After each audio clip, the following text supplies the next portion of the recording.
PocaTV Wenzzzday.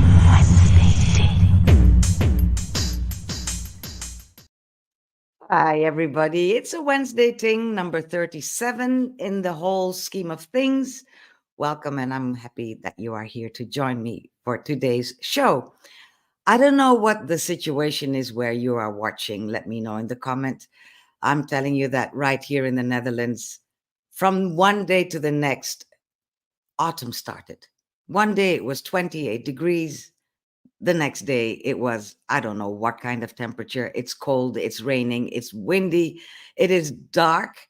And I am here in the PocaTV studio trying to warm myself with this program that I will be sharing with you today. So once again, thank you for joining me. While you're at it, subscribe to the YouTube channel, people. I am heading towards 1,000 subscribers. And once that happens, I could do many more of these, because that's the time when YouTube's going to show my videos more, and I'll get more viewers, and I'll get more likes, and I'll get more everything. And before you know it, I'm making a little buck doing this. And that would actually, explain to myself at least the number of hours I put into this, which I do from my heart. I love doing this, but it really is quite a lot of work. And at some point, especially at this part of the year when I'm actually quite busy doing other work that actually pays the bills, I need to validate to myself why I spend so much time on PocaTV Wenzzzday Ting, and also on PocaTV Live, which is the show I do once a month if I have time on the last Friday of that month. So a Wenzzzday Ting, that's when I do, when I look at the news and I pick out something that kind of interests me, and I zoom out and see where that brings me and where that brings you. So these past few days, there's been a little something in the news that sparked my attention, and I will get to that actually at the end of the program. But what it's about fruit. And, we all love fruit. We buy fruit, and we love the taste, and we eat them, and we share them with friends, and we know that they are very beneficial to us. And yet, for some reason, humans are never satisfied with what they've got. For some reason, all of the good things I just mentioned just aren't enough. And human beings have decided that they are going to, frame fruit, is what I call it, because they use fruit to, to get their own point across, whatever that point might be. So I'll be taking you through a few of those examples today, examples of how fruit is used in another way than feeding yourself and your children and your family and your neighbors, but to get your point across. Before I get to that, though, let me tell you about fruit, stuff that all of us should know. Did you know that in order to lead a healthy life, you actually need to eat 2 pieces of fruit every single day? And not just the 2 pieces of fruit, but also 200 grams of vegetables. 200 grams, that translates into a little over 7 ounces. So if you eat 7 ounces, 200 grams of veg every day, and 2 pieces of fruit, the way I do, you grow old in a healthy way. I mean, there must be a reason why, this person that you're seeing here, over 60 by now, isn't yet in a little corner, taking a long, long rest. In fact, I'm quite active, I'm quite energetic, and I just can't seem to stop. So that must be my diet. There's no other way of putting it. I eat my veg. I am a vegetarian mostly. I've been eating some fish lately. But, after 20 years of strict vegetarianism, they say once in a while you need to eat some fish. So that's what I've been doing. Apart from that, it's strictly veg and a lot of fruit. I would, if somebody gave me the choice to never eat anything else but fruit, I would gladly do that, because I'm a fructivore. That's what I love most. I love my fruit. Let me know in the comment section how you feel about fruit. Do you eat your 2 pieces of fruit every day? Send me a comment if you're watching on YouTube or on Facebook, and let me know your favorite fruit and why you love it so much. And we'll see if we can have a little talk about that. And you know what? And if you want to be on the show, that's also a possibility. I make these cute little QR codes that you can scan with your phone or your tablet, and it will take you to the back area of my studio, which I like to call the orange room. You put in your name and your uh, whatever you want me to know about you, and you give permission for your microphone and your camera to be used by my software. And then you enter studio and wait in that orange room until I pull you up on stage. The same applies if you want to join me on your laptop, which I really, really prefer. If you want to go on your laptop, head over to this URL. Um, they say that Chrome is the very best browser to use for this software. So if you have Chrome, use Chrome and head over to this case-sensitive URL, and the same will happen. Give permission for your microphone and your camera to be used, enter your name, and enter the studio. Hopefully, one of you, or maybe 27 of you, will join me today. That would be lovely because, as you can tell, once again, I'm by myself. DJ Conscious is very busy doing other stuff, so I'm enjoying myself with these Wednesday things, and I don't know when that will change again. So, where was I? I was telling you about the benefits of fruit. I was telling you about those 2 pieces of fruit you need to eat every single day to be healthy. What are the benefits of fruit in general? You ask yourself. Well, um, they give you vitamins, depending on where you are on the globe, minerals, more fiber, and more antioxidants. And if you eat those on a regular basis, you will have less heart disease, less chances of getting cancer, less inflammations, and a smaller chance of ever getting diabetes. I must be careful with that diabetes thing because there are fruits that will give you diabetes, but in fact, the fructose, which is the natural sugar in fruit, is not the usually not the type of sugar that will give you diabetes. In fact, eating fructose will level out your other sugars and thus limit the chance of you getting diabetes. So all of this sounds pretty good to me. And I would say, knowing all this, we need to love our fruit. We need to hug our fruit. We need to, you know, give it the props that it deserves, because where would we be if we had no fruit?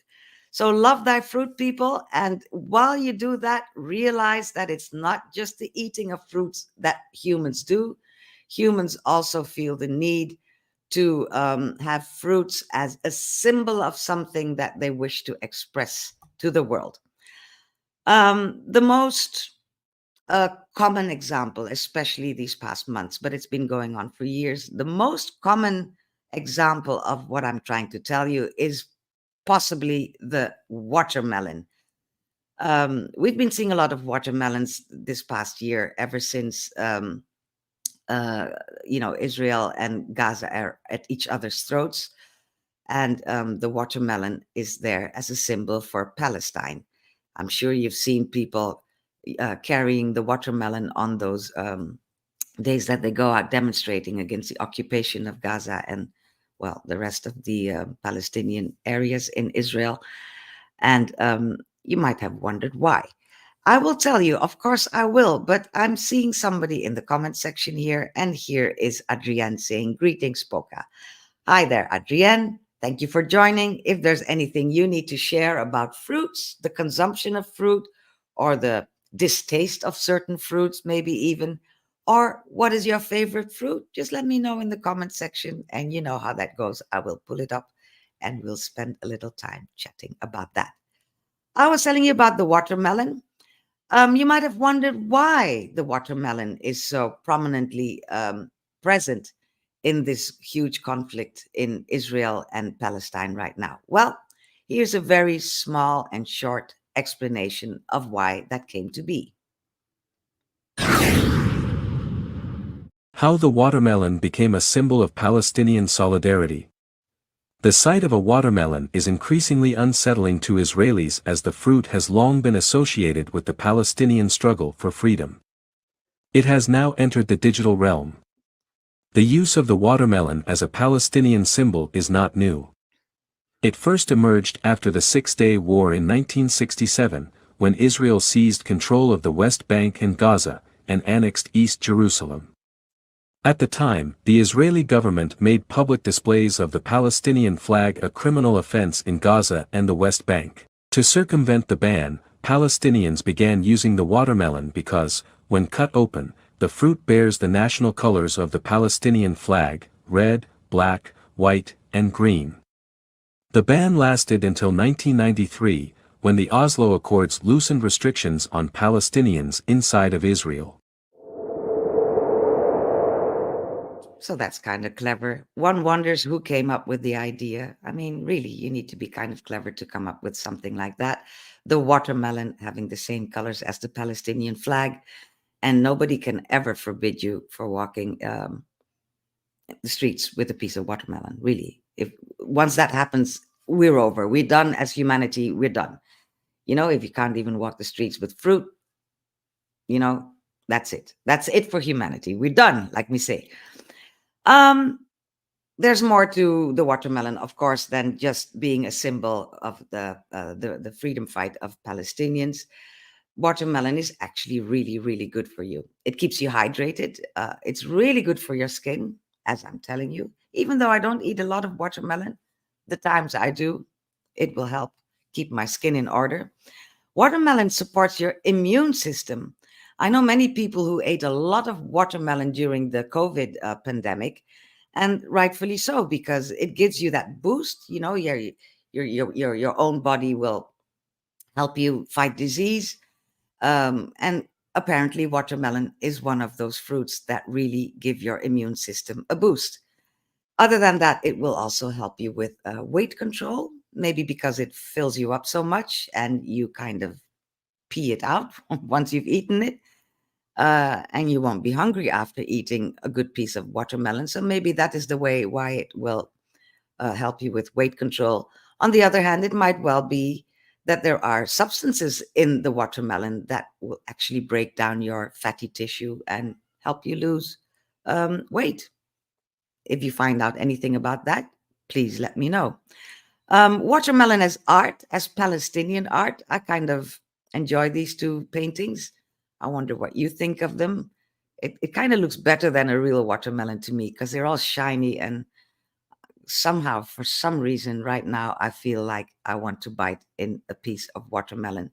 And like I said, I really am not such a huge fan of watermelon because it fills me up so damn much. Right. More fruit that we know we should eat, we know we like, we know we buy them, we know we share them, but yet still we have stories to tell with them. Another one of those pieces of fruit is the fruit that is, well, I think it's number 3 on the list of beneficial fruits in the world. And it certainly is one of the most popular fruits in the entire world. Of course, I'm talking about the lovely, shiny, sunshiny, happy yellow banana. I'm saying yellow. That's only because we, the people, know yellow bananas. But there's actually more than 1,000 species of banana, and they come in different colors. There are red bananas, there are green bananas, there are cooking bananas, which we don't call banana, but we call them plantain, but they have many of the same properties that bananas have. So 1,000 species, but it turns out we eat only a couple of species. And I don't know why that is, because they are a fascinating plant. Did you know that in order to grow bananas or plantains, you don't need pollination. You don't need the little bee to come with the whatchamacallit, I'm not coming up with the word now, the pollen, to then fertilize the female plant. It actually does that all by itself. A banana, you can grow it by actually putting a banana in soil, really. Or you can plant the bulb, the rhizome, the kind of root that it has. It will then take 9 months for it to grow and to flower and to bear fruit and for the fruit to ripen. 9 months, just like people. You plant the thing, 9 months later, you have something there that you can actually ingest. And the other good thing about bananas and plantains, Once you have your bananas, like your bunch of bananas, we call that an arm, by the way, because it's got many fingers. Every arm has many hands, and a hand is what in the West we call a bunch. That's the little something that looks like a hand. And the one piece of banana, we call it a finger. So once you have your arm of bananas and you cut them, you then cut the mother plant, because by that time, the mother plant, I'm going to call her a she because it's a mother. By that time, the mother plant will have grown suckers, rhizomes. Rhizomes are stems that grow from the original bulb, the original rhizome, where the plant comes from, and they grow horizontally and then they shoot up. New trees coming up. We call those suckers when they are still small, and they grow into actual new big trees. Once the suckers are healthy and big, you cut down the mother tree, but you leave the stem because that's where the original roots are. And that's where nutrients are for the new plants to grow. Isn't that fascinating, people? So, yes, I am a big fan of the banana and what it does by itself, and also how it tastes and all of that. And yet again, I would say that is more than enough. But no, human beings had to come up with something to say about bananas. In this case, putting bananas in, you know, in a bad spot. It's actually demeaning the bananas, because we talk about banana republics. Why do we call them banana republics? Here's a clip that will explain how we came to that.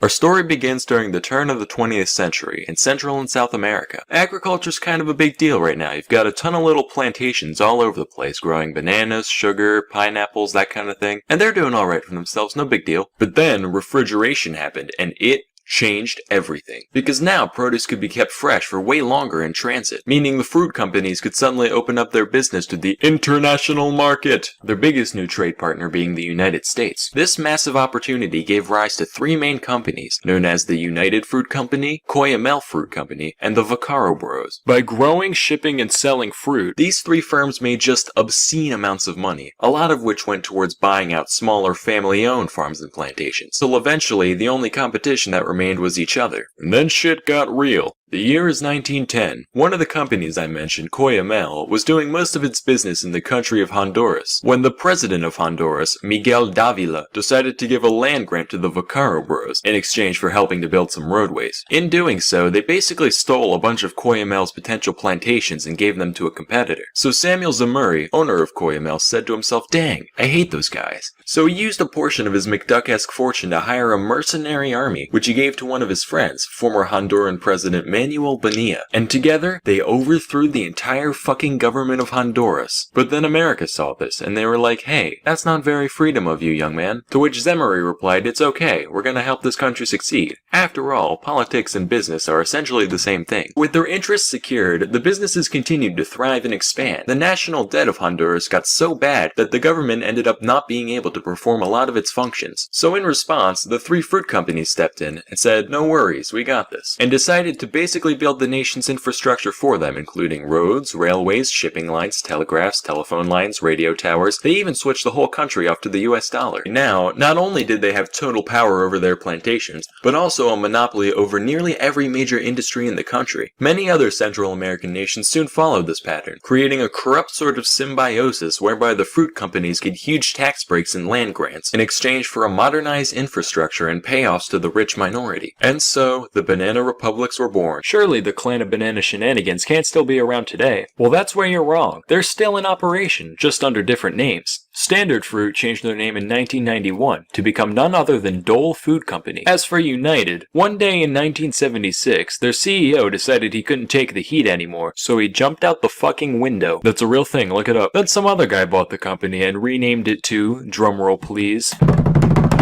Chiquita Banana. Yeah, so next time you buy fruit in a tin by Dole, don't buy it, because now you know that it supports a very oppressive regime or corruption or both. And one has to wonder why it's always the United States that are in the middle of these things. Can anybody explain that to me? Why is it always the United States that comes anywhere in any place in the world and comes under the guise of, yes, we're here to help you, and yes, we will help you do this and we'll do that. But in the meantime, corruption starts miraculously, and things start to go downhill from there. I need to know, somebody at some point needs to explain to me why it is always the same country that is in the middle of all these shenanigans, to use the same word. Let's have a look here.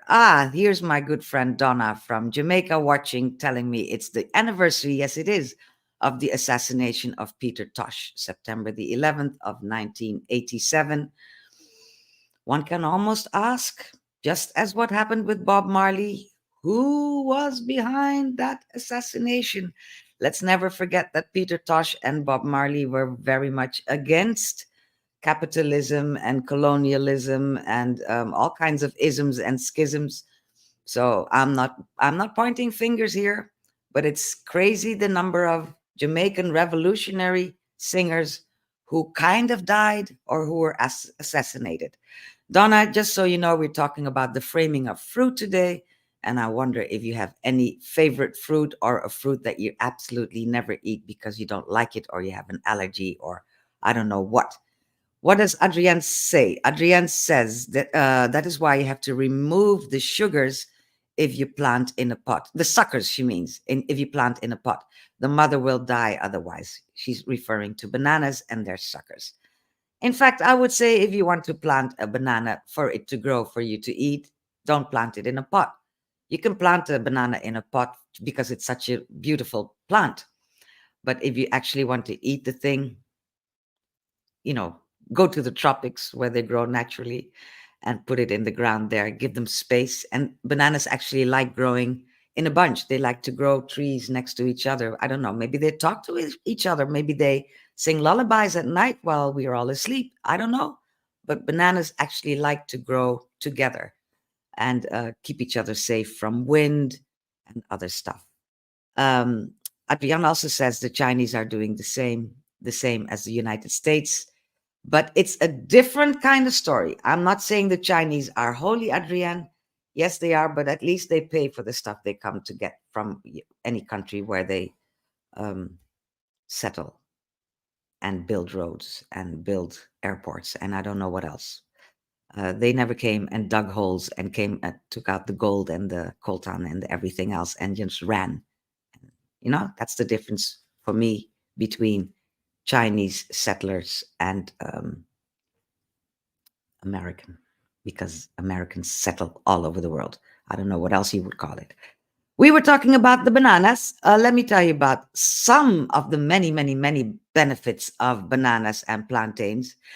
A banana fuels your healthy gut bacteria, which is why many people in the world start their day with any kind of banana, whether it's a ripe one or a green one that they boil. They start their day with a banana because it kind of resets your gut. And you know how important it is to have a healthy gut. You need to be very regular with your eating and your, you know, toiletry, shall we put it that way? And bananas certainly helps in that department. Bananas give a lot of energy, which is why you see professional sporters eat bananas all day. Tennis players, cyclists, people who use a lot of energy eat bananas all the time. A banana apparently regulates your heart function. I did not know that until today, but I'm taking that. I think that's a wonderful thing. And they also support your mood because they are so nice and friendly and shiny and sunshiny, maybe, but also because of the nutrients that they give you. They kind of balance out what is within yourself that creates your mood. So if you're prone to being sad all the time or maybe even a little depressed, I suggest you eat more bananas because that will help you in that way. Um, I love my bananas. Oh, let me see. Donna says the backyard at her complex is full of banana trees. One sucker multiplied to many trees. Donna's mom used to say the banana plant is fibrous. It just shoots out suckers. Well, Donna, I was just about to tell the people how much I love bananas, and I think we should be growing our own food like you are doing there in your backyard. And in fact, I do the same. In the backyard of PocaTV in Jamaica, my PocaTV in Jamaica, there is a whole banana and plantain farm. And it's lovely to see. And those leaves are so wonderful. These pictures are taken from above, so they're actually way taller than I am. And I love eating them. And of course, being somebody who lives in Jamaica and in the Netherlands, I don't have time to tend my own farm. But I do have a wonderful, wonderful neighbor across the street. His name is Pablo. He's a man of many, many, many talents. He's a builder, he's a house painter, he keeps goats, and he's a farmer. Any piece of land that Pablo can use, he will plant food. So at one point I said to him, you know what, let's make a deal. You farm the lowest part of my yard, put bananas and plantains and any other food in there, and sell it in the market. And when I'm in Jamaica, share some of it with me. So that's the deal we have. Pablo let me know even today that they are doing well after the hurricane. We lost a couple of banana trees at the time, but the rest is doing perfectly fine. And hopefully by the time I get back to PocaTV in Jamaica, I will be enjoying fruit from my yard yet again. No fertilizer or fertilizer, and no other stuff that will harm me, just fruit from my yard. Look at my happy face eating my own bananas. Donna says she agrees with Adrienne about the Chinese. I do too, except I do make that little distinction that the Chinese, at least in Africa, they paid for the resources that they came to get from Africa, and I don't remember any of the colonial countries paying for anything they took out of the country there. I do know that the Chinese are in, the Caribbean as well, and I'm not too happy to see what happens there because, for example, in Jamaica, they are buying all the natural water springs, and pretty soon Jamaica will be without water and will be buying their own water back from China, who is who's getting all those water springs right now. So yes, China is as bad as the United States. Let's keep it on that level. You know what I mean. A little break because not a break, but a little sidestep here. I want to talk to you about food safety and more specifically fruit safety, because the state this world is in, we have to wonder if at some point there's going to be a big catastrophe or a big war or a big something, or the earth will explode because we are not taking care of it. And then what will happen to the millions and millions of types of fruit that we have on this planet? Well, there is a solution to that. I'm going to show it to you first, and then I'm going to tell you what I think about it. All right, so what happens to seeds these days to keep our fruit safe for generations to come? Take a look at this. This is like the world's most important freezer. It is, really. The most important room in the world, someone has said. These are pretty big claims for a place located just 1,300 kilometers or 800 miles from the North Pole. But then, this is no ordinary place. It's the Svalbard Global Seed Vault. Well, actually, this is just its front door. Inside the seed vault are a series of tunnels. It's not actually that cold right here, but as we go deeper, it is only going to get colder. This is Bente. You're an engineer, Bente? Yes, I am. How many doors are there? 1, 2, 3, 4, 5 doors until we are into the secret room. This facility was built to last around 200 years and withstand earthquakes and explosions.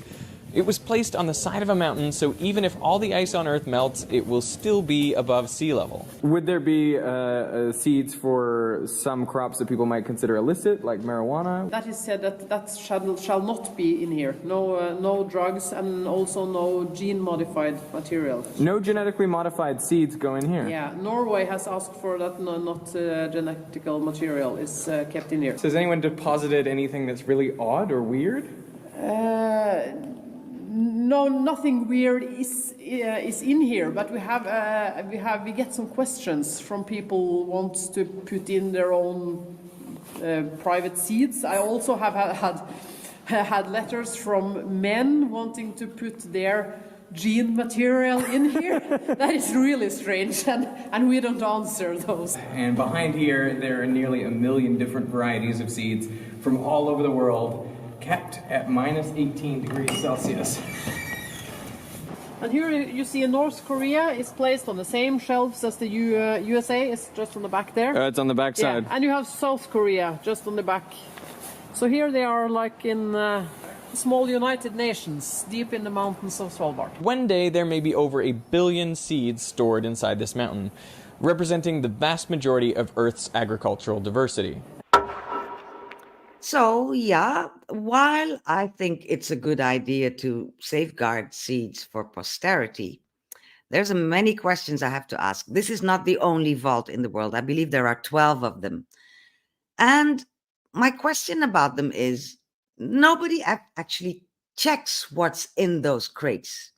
So when Derek Muller asked a question about illicit seeds, and Bente replies that no, they are not there because Norway asked for them not to be in there. I don't know. Who knows what's in there? She also said no genetically modified seeds. I wonder, because to be honest, it's actually getting more and more hard to find pure seeds in the world. Almost everything we eat, at least the vegetables and the fruit that we can buy in stores like supermarkets or even on the market, most of it these days is modified genetically.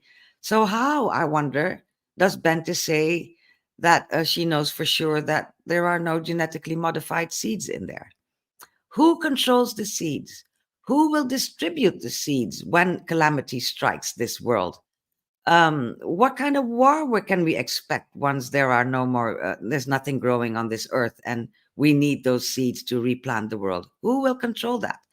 Many, many, many questions to be asked. And as I said, this is just one of 12 seed vaults. And I want to know who's the top dog. You know, this is somebody in Sweden, in Norway that we just saw. But who's the top dog? Who is in charge of those seeds? And who ever checks what's in those boxes? All right. You know me, I sometimes get very, very negative about stuff, but the more you know, the more you know. So I know more than I knew yesterday. And with everything I know more, I have more questions and I'm asking them now. If you have any answers, if you know more about the vaults than I seem to know right now, let me know in the comment section. Send me a comment or let me put it up again. You can just join me here if you add that URL to your browser, and it will take you to my orange room. And if you want just a quickie on your phone or on your tablet, you can scan this cute little code that I made specifically for today. It's a 1-day QR code. Tomorrow it will work no longer. So why not make use of it, right? Anything you have to say about fruit, let me know either here or in the comment section. And while we're doing this kind of administration, let me remind you, yes, I would love for you to subscribe to the YouTube channel. I am over 900 now. I got a couple of new people last week, and I'd like to welcome you guys and stick around and watch the lives. And also, because you might not know, maybe you came in through the live section, but there's also the section called videos. And those are my old videos. Those are travelogues. Those are videos about reggae, about Rasta. You really, really need to check them out, especially if the weather wherever you are is as lousy as it is here today. So that's your homework. I did my homework making this program, and you have some homework to do as well. Make PocaTV the huge channel it can be. Finally, I talked to you way at the beginning saying there was a piece of news this week that sparked this show, and it has to do with pineapples. I don't know if you heard anything about it. Pineapples, we all love them. We eat them like this. I always have to ask somebody to cut and peel them for me because the little seeds, the little black eyes you see inside the pineapple, which are actually the fruit. The stuff we eat is like a fake fruit growing around the real little some things that are inside, but the real fruit gives me a rash, so I always need somebody to peel them and cut them for me. But pineapple is a very, very popular fruit. We use them in smoothies. We use them in well, if you're a drinker, people use them in all kinds of cocktails. But I just love to eat it raw, or I put them in a saucepan and add some cinnamon and add a little squish of lime and maybe if I'm not in need of losing a couple of pounds, I will add some this is really sinful. I will add some condensed milk. It's really nice, people. In the evenings when you're cold, like today, to eat that. Lovely. Try it one time. So, pineapple. Let me see what's coming up next. I will tell you about the benefits of pineapples in just a few moments. But first, let me show you what this world is coming to. They have a new use for pineapple, people. Really, I'm asking you. How is this fruit changing the dating game? Forget dating apps and bars, singletons are going to supermarkets in hope of finding love and taking home more than just their groceries. It's a new trend that's taking Spanish supermarket aisles by storm. People involved put out specific signals which indicate what you're looking for and who you're interested in. So, what are the rules? Well, the hunt for love happens during 7 to 8 p.m, which has now been dubbed flirting hour. An upside down pineapple means you're open to chat, and bumping trolleys means that you're into someone. If you've got veg on show, that means you're after something a little more long term. And if you want a more one-time fling, you need to be getting your chocolate and sweets on display. As more and more singletons adopt the trend, it's been dubbed Tinder Donna. It combines the name of the Spanish supermarket giant people are flocking to with one of the many dating apps available. All right, I think I'm giving up on humanity now. So now we are using fruits at peak hour in every supermarket in the world. That's when people are going flirting and dating with their upside down pineapples and other kinds of fruit, but it's mostly the pineapple. And that's where you're going to, clog up the aisles in the supermarket when people who actually have something to do that day, like go to work, that's their moment to do their shopping. And there you are flirting in the aisles with your upside down pineapple. I don't know what the world is coming to. Can we not just go, talk to people in a park like we used to, or in a bar if once again, you are a person who enjoys a drink once in a while, or, write long letters to each other the way we used to when I was young. Now we are going to use fruit to do some dating stuff. And yes, we're going to do it at peak hour in the supermarket. I don't know what to think. Let's see if I have a comment here from Donna. She says she's talking about the sugar loaf. That's the yellow colored pineapple. And that is the one that Jamaicans swear by. I like it too. It's more expensive too, because, you have different types of pineapple, like you have different types of many fruits. And the more yellow it is, the sweeter it is, the more juicy it is. And that's the one Jamaicans and I love very, very much. Donna, you try fry your pineapple one time, like I'm saying. Just a little, you put it in a saucepan and you add your little cinnamon to it and a little bit of Betty condensed milk. Oh, eat it hot. You don't know what you'll be tasting. Let me know once you tried it if you like it as much as I do. Well, the condensed milk, of course, is really not very healthy, but not everything in life can be healthy. Sometimes we need to sin a little bit, and sugarloaf pineapple with Betty condensed milk, I'm telling you, people, and that little bit of squeeze of lime and that little pinch of cinnamon. I love it. Benefits of the pineapple. It's a very beneficial fruit. It's a very funny fruit. It grows on a stalk, and there you have the pineapple. Yet again, it boosts your immunity, all the while tasting delicious. It lowers your risk of getting cancer. Very interesting. I only learned that today. It shortens infection. So, for example, if you've been to hospital and they had to operate on you, eat a lot of pineapple after that, because any infection that can come from that operation, pineapple will take care of that. And then it strengthens your bones as well. So people my age really need to eat a lot of pineapple to keep those bones strong and healthy.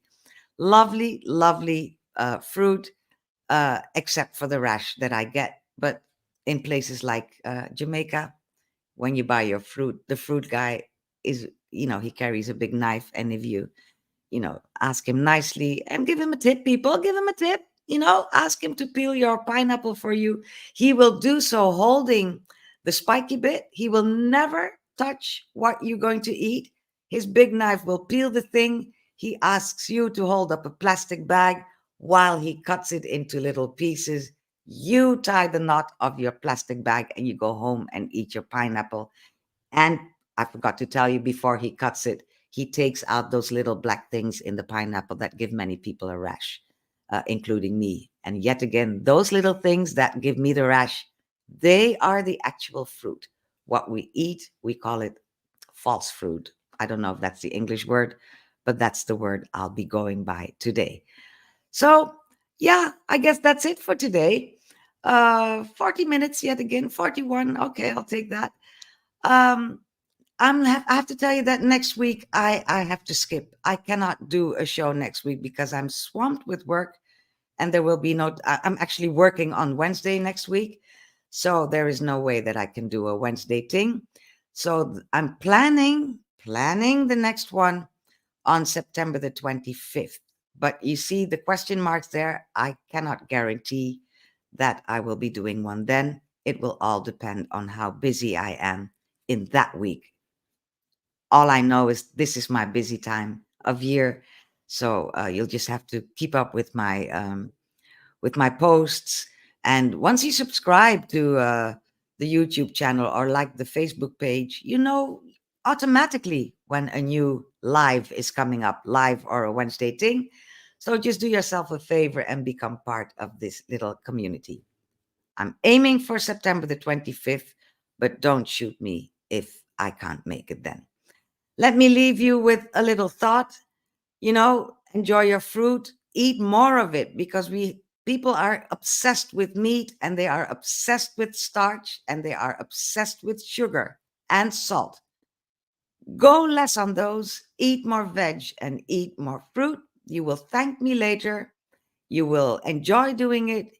You might even grow a few in a little corner that you have in your yard, and you will grow healthier, and you will definitely live longer. And that is what I wish for each and every one of you. So that's it for today, people.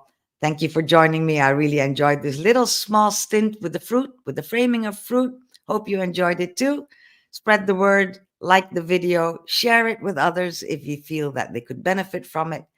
And hope to see you again on the 25th or anytime after that when time permits. Thank you again for joining. See you next time. Bye, everybody. Bye. PocaTV.